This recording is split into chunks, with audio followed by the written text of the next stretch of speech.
a scurry of players here, and it ends up out here with Ruston. Ruston kicks deep in towards half forward. Good positive move here for the Launceston combination. And Dylan Riley marks just inside 50. Chips over the top, looking for and finding Jake Hinds as that running down into the forward line with the headband on. And he will line up and have the first deliberate shot for the Blues. No? Ethan Jackson. It's Ethan Jackson. You could kick this one.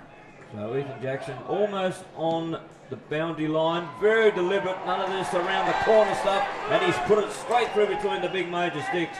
The Blues open up their account for the night. Their one straight goal. North Launceston yet to score. Tom Shepherd goes up one-handed. Good work there at the fall. The ball there by Joey Boyce. Gets up to Jackson, who's lively early. Handball inside. Here they go forward now, the Blues. And a kick up here towards Thorp, who takes the mark. He thinks about playing on. He's taking the chest mark. Slightly left of centre. 40 out. High kick. It's a pretty good one. It's a goal to the Blues. It's their second. 2 goals straight, 12. North Launceston yet to score. And a great movement of the ball once again by the Blues. To Whitford, who's had a bit of it in this first quarter. Kicks inside 50. Chance. McCulloch on the chest, takes the mark. He got the front position. Got to the fall. A big call to put Bart back through the twos, but he's made no mistake here. He's put it straight through the middle, and that's the first goal of the night for North Launceston. 1-2-8, trailing Launceston 2-2-14.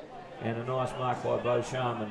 Too far out to score, you'd think. He runs onto his left boot and then kicks it towards the top of the goal square. Launceston have the defenders back there, but McCulloch at the back of the two Launceston players. The second goal, which is a great start. He's behind Leadham on that occasion too, so he judges a lot better on that, isn't he? Well done, Mundy. He broke the tackle. He had to. Up here was Jamison House. That one stretched the hamstrings. Does beautifully. Blind turns around an opponent. Joey Boyce skips around. Kicks inside 50, up towards the goal square. Dylan Riley's there. If he takes, he might kick a goal. He does. Dylan Riley, goal to the Blues. And some great individual efforts further up the field, namely Jamison House and then Joey Boyce. They went through the halfway mark of this second quarter. Here's Barry. Yes, and young Jamison goes up for the tap, but Bart McCulloch gets it for North. North with a kick inside towards their half-forward line. Trapping the ball beautifully there was Foon. And he gets it towards Bennett, but it spills off the top, but the handball back to Bennett, runs into a defender. Launceston player has been socket off the ground. That North Launceston player's got his boot to that, I think. He has indeed. Ben Simpson. He wants support as he plays on out there now and then kicks a ground grubber. Along centre wing, far side of the ground, allows the Launceston in to repel and take that kick back in towards the forward line. The umpire was standing in perfect position and he's found a free kick, and it looks like Dylan Riley might be the recipient of that. Wherever he goes. Well, Dylan Riley kicks from about 30 metres out. He likes it off the boot. He pumps the air and it's all clear and it goes through for the ball goes to ground level. Here come the Blues out of defence.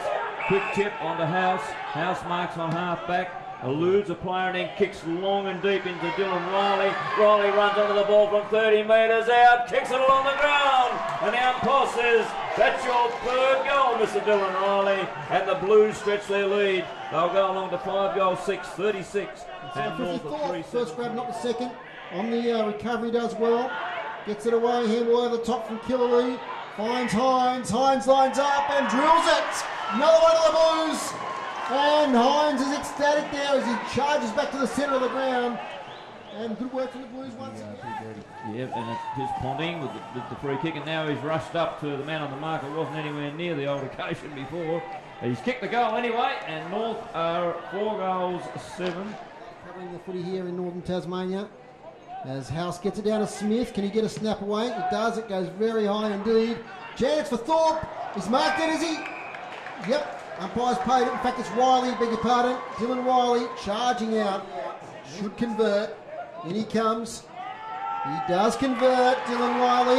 It's back out to a 3-goal lead. 7-7, 49, 4-7, 31. And that is forward. Ball bounces, goes to nobody in particular. It's been socket off the ground towards the boundary line. Players are screaming for a deliberate out of bounds, and they've got what they wanted.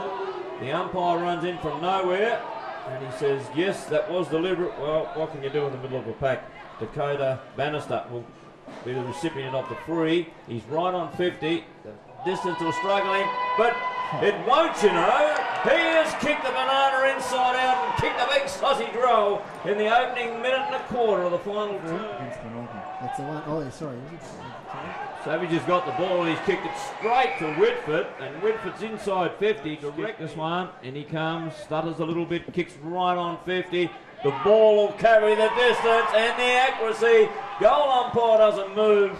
Taylor Whitford kicks his first goal for the night, and the Bombers move along to 6 goals, 10-46. Chance here. Sharman doesn't quite take it. On the rebound, Egger puts his head down. How's the umpire seeing this one? Too high. Against his fellow number 31 there in the Simon of Vandervelde. In he comes. Close to the man of the mark. Keeps it low, but gets it.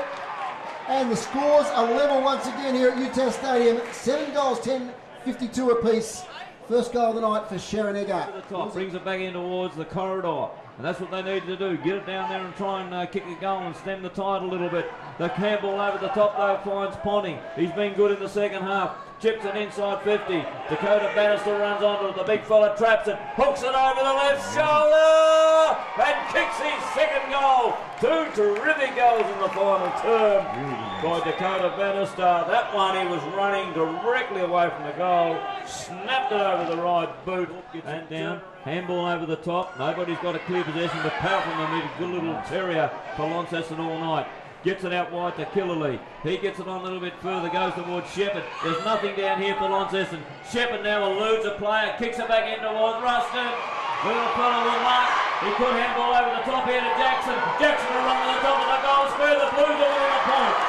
Jackson kicks the goal at the 20.5-minute mark of the final term. Doing the ruck work is Leedham. Nobody gets it decisive. It drops over the back of the pack. Jamison's been terrific.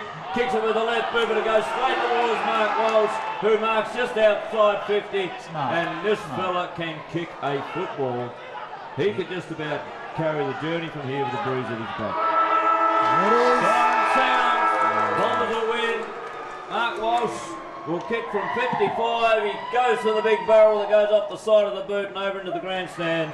So a 1-point margin, and everybody is just dumbfounded out there. They're all looking at one another. There's no joy. There's no elation. Everybody's just shaking hands, tapping one another on the shoulder, etc., etc. But a 1-point margin